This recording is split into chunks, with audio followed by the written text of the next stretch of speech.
కేశవ అయితే పరిగెత్తుకుంటూ ఇంటికి వచ్చి చెంచులమ్మ చెంచులమ్మ అంటూ అరుస్తాడు. అది విని చెంచులమ్మ అయితే ఏమైందండి, ఎందుకు అంత కంగారు పడుతూ వస్తున్నారు, ఏమైంది అని చెప్పి చెంచులమ్మ లేచి నిలబడి అడుగుతూ ఉంటుంది. అది వినగానే కేశవ అయితే నువ్వు చాలా పెద్ద పొరపాటు చేసావు చెంచులమ్మ, మనం పొరపాటు పడ్డామని చెప్పి అంటాడు. అది వినగానే చెంచులమ్మ అయితే ఏమైందండి, ఏంటి ఆ పొరపాటు అని చెప్పి అంటుంది.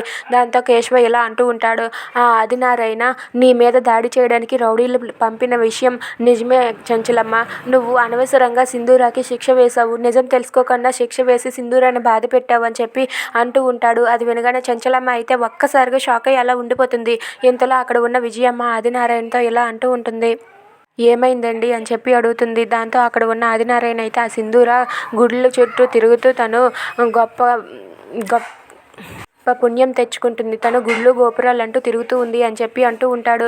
ఇంతలో అక్కడ ఉన్న విజయమ్మ ఆ మాట వినగానే ఆ సింధూరాకి నేను ఈ ఊరు వదిలి వెళ్ళిపోయేలా చేస్తాను, చూస్తూ ఉండండి అని చెప్పి అంటుంది. ఇక సింధూర అయితే అక్కడ నదిలో చిక్కుకుంటుంది. ఇక తనైతే ఆ నీటిలో గెలగెల కొట్టుకుంటూ ఏవండి ఏవండి అంటూ చంటిని పిలుస్తుంది. ఇక చంటి అయితే పరిగెత్తుకుంటూ అమ్మాయి గారు అంటూ సింధూర కోసం వెళ్తాడు. ఇక అక్కడ ఉన్న సింధూర మాత్రం చంటి నన్ను కాపాడు చంటి అంటూ గట్టిగా అరుస్తుంది. ఇక చంటి సింధూరాన్ని కాపాడుతాడా? Please subscribe our channel.